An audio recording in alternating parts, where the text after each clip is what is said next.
خفیہ دعوت کو جب 3 سال کا عرصہ ہو چکا تو آپ کو باقاعدہ اس کا اعلان کرنے کا حکم کچھ اس طرح سے دیا گیا: بس تو کھول کر بیان کر جو تجھے حکم دیا گیا اور مشرکوں سے کنارہ کر۔ مزید ایک اور جگہ پہ حکم ہوا: اور ڈرا اپنے نزدیک کے ناتے والوں کو۔ یعنی اس کا مقصد یہ تھا کہ سب سے پہلے وہ اپنے نزدیکی رشتہ داروں اور برادری کے لوگوں کو جو ہے اس کی تبلیغ کریں اور ان کو اس کی دعوت دیں۔ چنانچہ آپ صلی اللہ علیہ وسلم نے کوہ صفا پر چڑھ کر قبیلہ قریش کو کچھ اس طرح سے مخاطب کیا اور یہاں کہ کچھ اس طرح سے مخاطب کیا کہ وہاں پہ سب لوگ جمع ہو گئے، اور جو لوگ ان میں سے حاضر نہ ہو سکے تو ان میں سے کسی نے اپنے بھتیجے کو یا بھانجے کو یا کسی نے کسی اور لڑکے کو وہاں پہ بھیج دیا تاکہ پتہ چل سکے کہ پکار کا مقصد کیا تھا۔ بس ابو لہب اور قریش آ گئے اور آپ نے فرمایا: بتاؤ، اگر میں تم سے کہوں کہ اس وادی کے پیچھے سے ایک بہت بڑا لشکر تم پر حملہ آور ہونے والا ہے تو کیا تم میری بات پہ یقین کرو گے؟ ان سب نے بیک آواز میں کہا: ہاں، کیونکہ ہم نے ہمیشہ تم کو سچ بولتے دیکھا ہے۔ آپ صلی اللہ علیہ وسلم نے فرمایا: تو میں تم سے کہتا ہوں کہ اگر تم مجھ پر ایمان نہ لاؤ گے تو تم پر سخت عذاب نازل ہوگا۔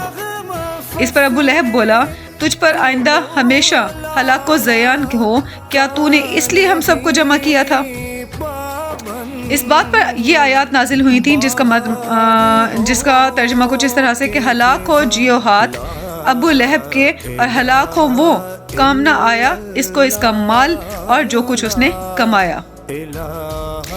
جب حضرت محمد صلی اللہ علیہ وسلم نے دعوت کا باقاعدہ اعلان کیا تو بت پرستی کی اعلانیہ مذمت شروع ہو گئی، تو سرداران قریش عتبہ و شیبہ، پسران ربیہ بن ابو شمس، ابو سفیان، ابو جہل، ولید بن مغیرہ، عاص بن وائل سہمی اور اسود بن مطب وغیرہ ابو طالب کے پاس آئے اور کہنے لگے: تیرا بھتیجا ہمارے معبودوں کو برا کہتا ہے اور ہمارے آباء و اجداد کو گمراہ بتاتا ہے اور ہمیں احمق ٹھہراتا ہے۔ تم اس کو منع کرو یا اسے کہو کہ یا پھر اس کے درمیان سے ہٹ جاؤ، ہم خود ہی اسے نمٹ لیں گے، ہم اس کو سمجھا بھی لیں گے۔ ابو طالب نے انہیں نرمی سے سمجھا کر رخصت کر دیا اور آپ نے تبلیغ کو جاری رکھا، مگر قریش بجائے رکنے کے دوبارہ آپ کے ساتھ عداوت و زیادتی پر اتر آئے اور ایک دفعہ دوبارہ سے پھر ابو طالب کے پاس آئے اور ان کو کہا کہ ابو طالب، بے شک ہم تیری قدر و منزلت کرتے ہیں اور ہم نے تم سے کہا تھا کہ اپنے بھتیجے کو منع کر دو، مگر تم نے ایسا نہیں کیا۔ خدا کی قسم ہم اپنے معبودوں اور آباء و اجداد کی توہین گوارا نہیں کر سکتے، اور تم اس کو روک دو ورنہ تم میدان میں آؤ کہ ہم تم دونوں میں سے ایک کا فیصلہ ہو جائے، یعنی تم اور تمہارا بھتیجا یا پھر ادھر سے قریش کے قبیلے۔ یہ کہہ کر وہ چلے گئے تو ابو طالب نے حضور پاک صلی اللہ علیہ وسلم کو اپنے پاس بلایا اور کہا: اے میرے بھتیجے، تیری قوم نے میرے پاس آ کر مجھے ایسا کہا ہے، تو اپنے آپ پر اور مجھ پر رحم کر اور مجھے تکلیف نہ دے۔ یہ سن کر آپ صلی اللہ علیہ وسلم کافی غمزدہ ہو گئے اور بہت ہی عاجزی سے انہوں نے کہا: اے میرے چچا، اللہ کی قسم، اگر یہ لوگ میرے دائیں ہاتھ پر سورج اور بائیں ہاتھ پر چاند بھی لا کر رکھ دیں اور مجھے کہیں کہ میں اس کام کو چھوڑ دوں، میں تب بھی اس کو نہ چھوڑوں گا، یہاں تک کہ اللہ تعالیٰ مجھے ان پر غالب کر دے یا میں خود اس میں ہلاک ہو جاؤں۔ پھر آپ آبیدہ ہو گئے اور رو پڑے اور وہاں سے اٹھ کر چلے گئے۔ ابو طالب نے کہا آپ کو دوبارہ کہلا بھیجا اور کہا: اے میرے بھتیجے، جو آپ چاہیں آپ کریں، میں آپ کا ساتھ کبھی نہیں چھوڑوں گا۔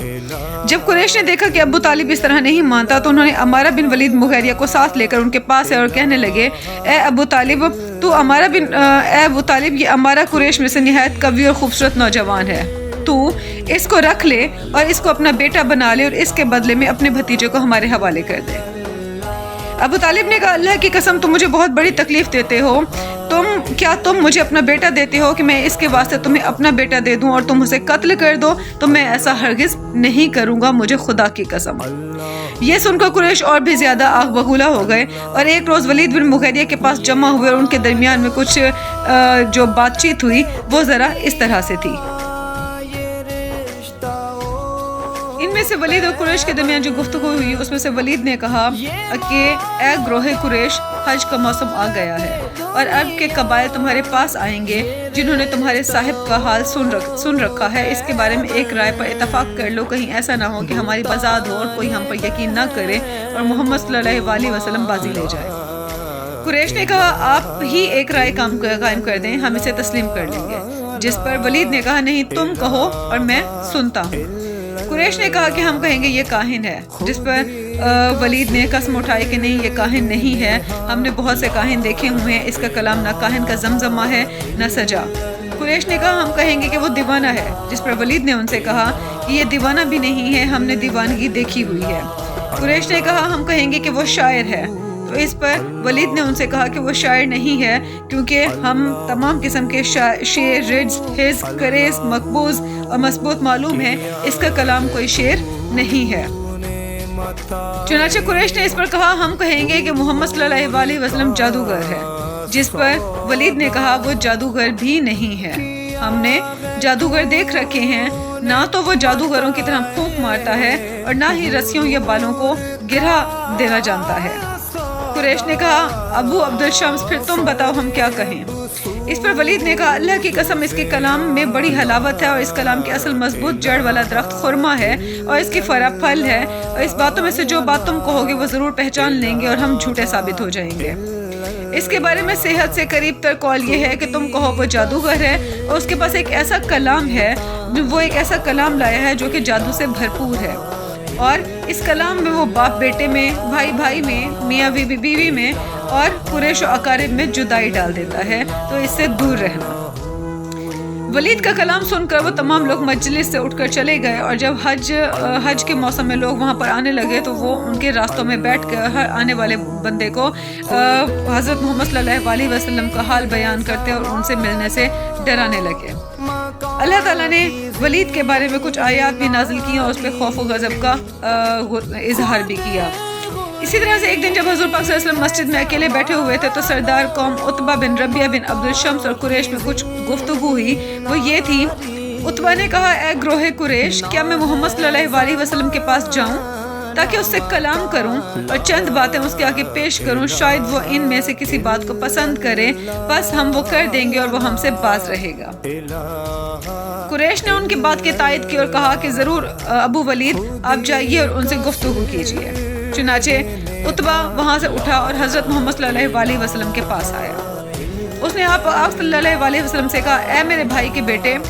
آپ کو معلوم ہے قریش و اقارب میں جو آپ بزرگوں برگزیدہ اور نسب میں اعلیٰ مرتبہ ہیں، اور آپ اپنی قوم میں ایک نیا مذہب لائے ہیں جس سے آپ نے ان کی جماعت کو خراب کر دیا ہے۔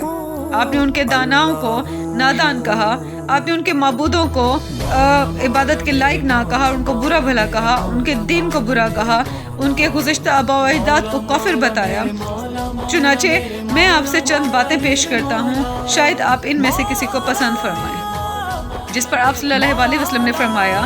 ابو ولید تو بیان کر، میں سنتا ہوں۔ عتبہ نے کہا اے بھائی کے بیٹے، آپ اس نئے مذہب سے اگر آپ کا مقصد مال اکٹھا کرنا ہے تو ہم آپ کو اتنا مال دے دیتے ہیں کہ آپ ہم سب میں سے زیادہ مال و دولت والے ہو جائیں گے۔ اگر آپ کو شرف حاصل کرنا چاہتے ہیں یا اس کا مقصد شرف ہے تو ہم آپ کو اپنا سردار بنا لیتے ہیں اور آپ کے کسی فیصلے میں بھی ہم آڑ نہ بنائیں گے اور آپ کے بغیر کوئی کام نہ کیا کریں گے۔ اگر آپ کو ملک مطلوب ہے تو ہم آپ کو اپنا بادشاہ تسلیم کر لیتے ہیں اور ہم آپ سے اس جن کو بھی نہ روک سکیں گے، تو ہم آپ کا جو آکے آپ کے پاس آیا ہے اور آپ کو گمراہ کرتا ہے تو ہم آپ کا علاج کروائیں گے جب تک کہ وہ جن آپ سے دور نہ ہو جائے، اور اس کا سارا خرچ بھی ہم اٹھائیں گے۔ یہاں پہ جن کا اشارہ انہوں نے حضرت جبرائیل علیہ السلام کی طرف کیا تھا کہ وہ آپ کے پاس وحی لے کر آتا ہے اور آپ کو